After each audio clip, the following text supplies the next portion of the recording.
Thank you for coming to this meeting today. I'm Sarah, and today I hope to persuade you to join us in our efforts to bring more health to a very deserving population. The purpose of our program that we're currently designing is to bring education to a population who is deficient in pre-pregnancy and prenatal health care. We want to be sure that the most beneficial measures are taken when making choices about their bodies and their future families. The goals of our organization, Voices for Utah Children, is to ultimately improve the health status of children and families. With the program that we're designing of assessing and increasing the knowledge of Pacific Islander women ages 22 to 35 years of age in West Valley City, Utah, about the best possible outcomes when family planning and prenatal services are utilized during their childbearing years, we plan to bring more health to the future generations of Utah. What are our goals? Goal number 1. First, we have to create the educational program centered around pregnancy and health that can be presented at 2 different community health fairs to be held in May and November of 2021. How will we get there? This month, we'll mail surveys to all households in West Valley City, Utah, where young women ages 22 to 35 reside, querying intentions of becoming pregnant. Within 1 week of sending out those surveys, we'll hold a focus group session with 10 to 12 women to discuss their personal successes and concerns regarding their pregnancies and their pre-pregnancies they had experienced. 1 week after that, our 3 chosen experts will be flying from their destinations to give us the most common information regarding pre-pregnancy and prenatal health to be shared the evenings of the community fairs. Goal number 2, introduce these current most helpful practices concerning the health of babies and mothers during pre-pregnancy and prenatal timeframes at the community health fairs. How will we accomplish this? In March of 2021, we'll distribute 1,500 flyers to homes in West Valley, Utah, with tidbits of expertise that we attained while meeting with our experts. A week later, we'll contact local businesses to obtain small incentive prizes to be given out the week and the evening of the fairs. Items such as Mama Llama necklaces, 30-day Vasa memberships, deep cleaning from maid services, and spa and wellness gift cards. Then 2 months after that, the first community health fair will be held. Here, we will present our expertise information. According to the CDC, if you're a woman in the U.S. and you're between the ages of 15 and 44, you're either considering becoming pregnant or you have 50% chance of actually bearing a child over your lifetime. The average woman is expected to have 2.2 children in her lifetime. The U.S. Department of Health and Human Service Office of Minority Health suggests that our Pacific Islander friends are 4 times less likely to receive on-time or even prenatal care at all, compared to the non-Hispanic white majority of women. When considering prevention of pregnancy and planning of a family, the statistics are alarming as well, as it's reported that approximately half of the pregnancies of these women are unplanned.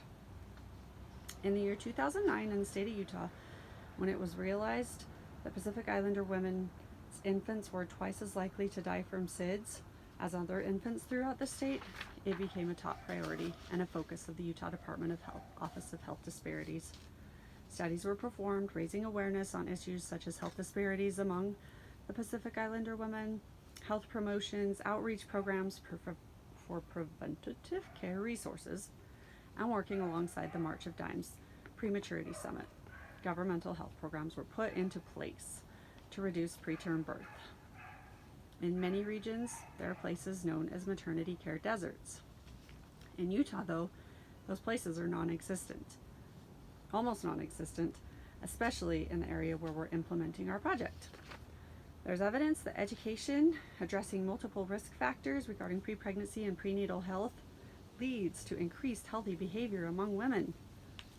Receiving the knowledge of what you can do to enhance your chances of a healthful pregnancy, leading to more fulfillment and more fulfilled life for you and your future family, and knowing where to find and access these services you need while exploring the different stages of your life, this will make it more possible for these young women to give needed care to their own selves as well as their unborn babies when they do become pregnant.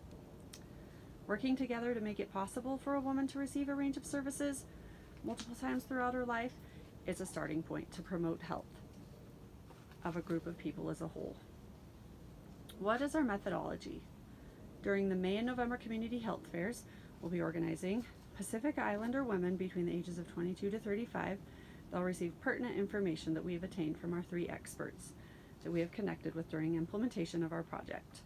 This information, it will give these women a better realization of accessibility and significance of pre-pregnancy and prenatal health services. Through preparation in advance by sending surveys to homes, assessing intentions of women planning to become pregnant, and then sending a pamphlet with the date and the fair, along with a small sample of the presenter's materials, we intend to have 25% of our targeted population in attendance. Success of the fair will be measured by data collected by email, then statistics and conclusions will be analyzed by the SPSS 22 software. Budget. To do all of this, we're going to need your financial help. Please refer to the copies of the budget that I sent you before this meeting. If you will notice, the largest section of the budget are the personnel expenses that we have figured. I, as the project manager, I will be working on this particular project 30% of the time that I'm in the office. Barbara Cowart, she will be overseeing the scientific and technical merit of it all. As you can see, we have other pertinent individuals helping to be sure our project is successful. Activities for the evening, along with the rental of the building for this location, that is another high cost of our program and our planned budget. Some smaller expenses include survey software that will be used to determine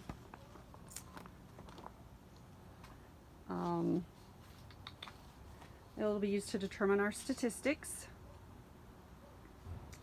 paper supplies and post office costs to get the word out, travel and living expenses for the week for our 3 experts that we will be involving in our program.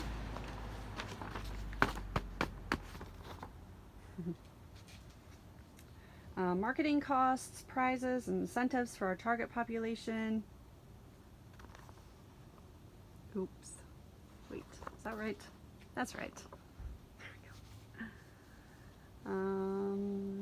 And then, of course, overhead costs under our facilities and administrative category. Please notice that we are hoping to attain the majority of our incentive prizes through in-kind donations.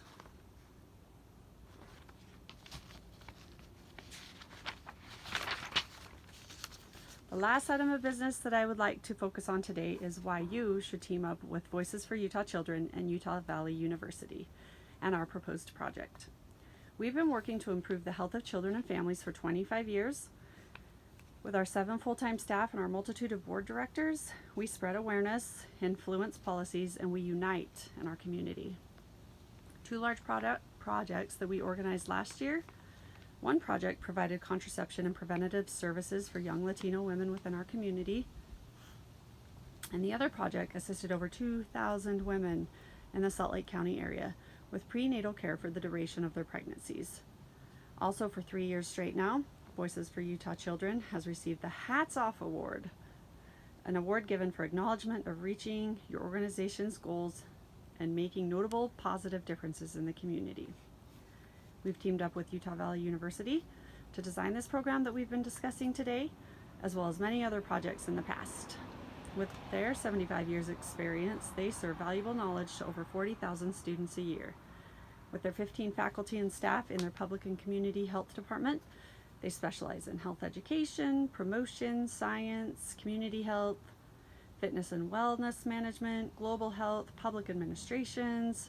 That can also be sought out just through the College of Public Health and offered at UVU. My personal credentials include an upcoming bachelor's degree in community health, which I'll be receiving next spring, 2021, from Utah Valley University. At that time, I'll receive my CHES certification as well. I've worked in the labor and delivery unit at Utah Valley Hospital. I'm currently volunteering at an organization called Abstinence Only Until Marriage as an abstinence educator. I've also found it fulfilling to teach new mothers the benefits of breastfeeding. Through the program that we plan to implement with your generous funding, we can reach a population who is currently deficient in something that's plainly attainable and that no one should go without. Implementing our program will accomplish the goal of stabilizing the emotional well-being of our targeted population. We'll achieve a healthier future population by having the strongest babies born to the Pacific Islander women, defying the current odds of SIDS.